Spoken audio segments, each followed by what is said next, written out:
Good morning, students. Happy Wednesday. So, this is the winning read aloud for third and fourth hour. It's When You Reach Me by Rebecca Steed. I'm going to go ahead and reread that first page for you. I'm not sure on the pacing. I have it bookmarked where I think we'll stop, but I'm just kind of going based off the time. I want to keep it to less than 15 minutes long. So, yep, just follow along and enjoy. Things you keep in a box. So Mom got the postcard today. It says, "Congratulations" in big curly letters. And at the very top is the address of Studio TV 15 on West 58th Street. After 3 years of trying, she has actually made it. She's going to be a contestant on the $20,000 Pyramid, which is hosted by Dick Clark. On the postcard, there's a list of things to bring. She needs some extra clothes in case she wins and makes it to another show, where they pretend it's the next day, even though they really tape 5 in one afternoon. Barrettes are optional, but she should definitely bring some with her hair. Unlike me, Mom has glossy red hair that bounces around and might obstruct America's view of her small freckled face. And then there's the date she's supposed to show up, scrawled in blue pen on a line at the bottom of the card, April 27, 1979, just like you said. I checked the box under my bed, which is where I've kept your notes these past few months. There it is in your tiny handwriting, April 27, Studio TV 15. The words all jerky looking like you wrote them on the subway, your last proof. I still think about the letter you asked me to write. It nags at me, even though you're gone and there's no one to give it to anymore. Sometimes I work on it in my head, trying to map out the story you asked me to tell about everything that happened this past fall and winter. It's all still there, like a movie I can watch when I want to, which is never. Things that go missing. Mom has swiped a big paper calendar from work and scotch taped the month of April to the kitchen wall. She used a fat green marker, also swiped from work, to draw a pyramid on April 27 with dollar signs and exclamation points around it. Shh. Whoa. Big bark. That was Duke. Duke. Shh. Duke. She went out and bought a fancy egg timer that can accurately measure a half minute. They don't have fancy egg timers in the supply closet at her office. April 27th is also Richard's birthday.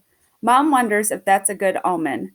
Richard is Mom's boyfriend. He and I are going to help Mom practice every single night, which is why I'm sitting at my desk instead of watching after school TV, which is a birthright of every latchkey child. Latchkey child is a name for a kid with keys who hangs out alone after school until a grown-up gets home to make dinner. Mom hates that expression.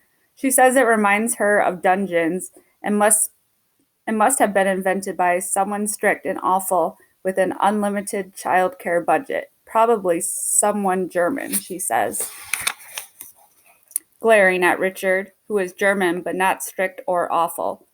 It's possible. In Germany, Richard says, I would be one of the Strusselkinder, which means key children. You're lucky, he tells me. Keys are power. Some of us don't. Some of us have to come knocking. It's true that he doesn't have a key. Well, he has a key to his apartment, but not ours. Richard looks the way I picture guys on sailboats, tall, blonde, and very tucked in, even on weekends. Or maybe I picture guys on sailboats that way because Richard loves to sail. His legs are very strong and they don't really fit under our kitchen table, so he has to sit kind of sideways, with his knees pointing out toward the hall. He looks especially big next to Mom, who's short and so tiny she has to buy her belts in the kids department to make an extra hole in her and make an extra hole in her watch band so it won't fall off her arm. Mom calls Richard Mr. Perfect because of how he looks and how he knows everything. And every time she calls him Mr. Perfect, Richard taps his right knee. He does that because his right leg is shorter than his left one. All his right all his right foot shoes have 2-inch platforms nailed to the bottom so that his legs match. In bare feet, he limps a little. You shouldn't be grateful for that. You should be grateful for that leg, Mom tells him. It's the only reason we let you come around. Richard has been coming around for almost 2 years now. We have exactly 21 days to get Mom ready for the game show. So instead of watching television, I'm copying words for her practice session tonight. I write each word on one of the white index cards Mom swiped from work. When I have 7 words, I bind the cards together with a rubber band she also swiped from work. I hear Mom's key in the door and flip over my word piles so she can't peek. Miranda? She clomps down the hall. She's on a claw kick lately and sticks her head into my room. Are you starving? I thought we'd hold dinner for Richard. I can wait. The truth is, I've just eaten an entire bag of cheese doodles. After school junk food is another fundamental right of the latchkey child. I'm sure this is true in Germany, too. You're sure you're not hungry? Want me to cut up an apple for you? That's kind of what kind what's a kind of German junk food, I ask her. She stares at me. I have no idea. Why do you ask? No reason. Do you want an apple or not? No. And get out of here. I'm doing the words for later. Great. She smiles and reaches into her coat pocket. Catch. She lobs something toward me, and I grab what turns out to be a bundle of brand new markers in rainbow colors, held together with a fat rubber band. She clomps back toward the kitchen.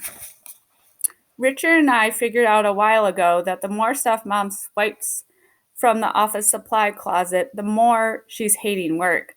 I look at the markers for a second and then get back to my word piles. Mom has to win this money. Things you hide. I was named after a criminal. Mom says that's a dramatic way of looking at things, but sometimes the truth is dramatic.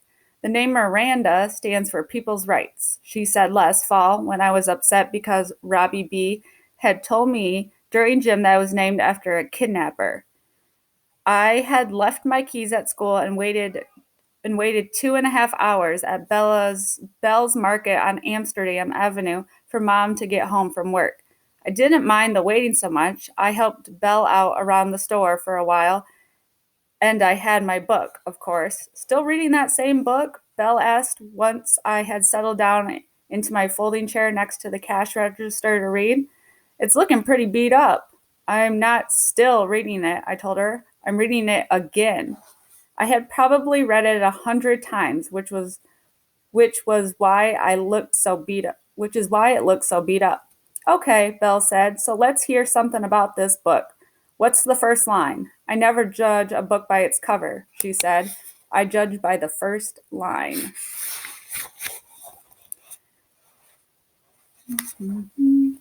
I know the first line of my book without even looking. It was a dark and stormy night, I said. She nodded. Classic. I like it. What's the story about?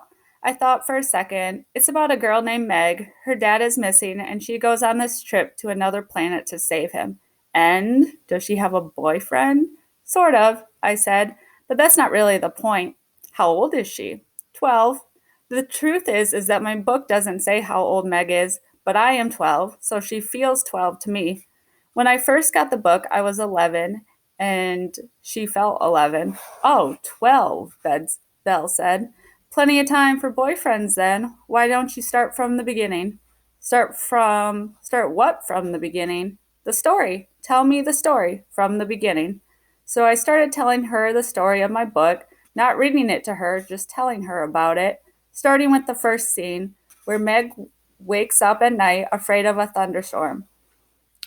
While she listened, Belle made me a turkey sandwich and gave me about 10 chewable vitamin C's because she thought I sounded nasal. When she went to the bathroom, I sneaked a little bunch of grapes, which I love but can't ever have because Mom doesn't like the way the grape pickers are treated in California, and she refuses to buy them. When she finally got there, Mom hugged Belle and told her, "I owe you," like I was some repulsive burden instead of the person who had very helpfully unpacked 3 boxes of green bananas and scoured the refrigerated section for expired dairy items. Then Mom bought me a box of strawberries, even though I know she thinks Belle's strawberries are overpriced and not very good. She calls them SSOs, which stands for strawberry shaped objects. Where did Robbie B get that dumb idea that anyone would name your own daughter after a murderer? Mom asked. Our building was still half a block away, but her key was already in her hand. Mom doesn't like to fumble around in front of the building, looking like a target for muggers. Not a murderer, I said, a kidnapper. Robbie B's dad is a prosecutor. He says the Miranda warnings were named for a guy named Mr. Miranda who committed some horrible crime. Is that true? Technically, maybe. The Miranda warnings are essential, you know. People need to know that they have the right to remain silent and the right to an attorney. What kind of justice system would we have without maybe meaning yes? And then there's Shakespeare. He invented the name Miranda, you know, for The Tempest. It was perfect sense now, and I thought about it. Mom wanted to be a criminal defense lawyer. She started law school and almost finished her first year, but then I was born and she had to quit. Now she's a paralegal, except she works at a really small law office where she has to be the receptionist and the secretary, too. Richard is one of the lawyers. They do a lot of free work for poor people, sometimes even for criminals, but I never dreamed she would name me after one. Mom unlocked the lobby door, which is iron and glass and must weigh 300 pounds, and she pushes hard to swing it open, her heels slipping on the tile floor. When we are inside, she leaned against the other side of the door until she heard the click that means the lock has caught. When the door swings shut by itself, it usually doesn't lock, which drives Mom nuts and is one of the things a landlord won't fix. So, was he a kidnapper or not? I punched the button for the elevator. Okay, you win, Mom said. I named you after a monster, Mira. I'm sorry. If you don't like your name, you are welcome to change it. That was so Mom. She didn't understand that a person gets attached to a person's name, that something like this might come as a shock. Upstairs, she threw her coat on a kitchen chair, filled the spaghetti pot with water, and put it on to boil. She was wearing an orange turtleneck with a denim skirt and purple and black striped tights. Nice tights, I snorted, or I tried to snore anyway. I'm not exactly sure how, though people in the books are always doing it. She leaned against the sink and flipped through the mail. You already hassled me about the tights this morning, Mira. Oh, she was usually still in bed when I left for school, so I didn't get to appreciate her outfit until she got home from work. Nice nail polish, then. Her nails were electric blue. She must have done them at her desk that day. She rolled her eyes. Are you mad about waiting at Belle's? I was super busy. I couldn't just leave. No, I like it at Belle's. I wondered whether she'd done her nails before, after, or during her super busy afternoon. You could have gone to Sal's, you know. Sal and his mom, Louisa, live in the apartment below ours. Sal used to be my best friend. I said I like it at Belle's.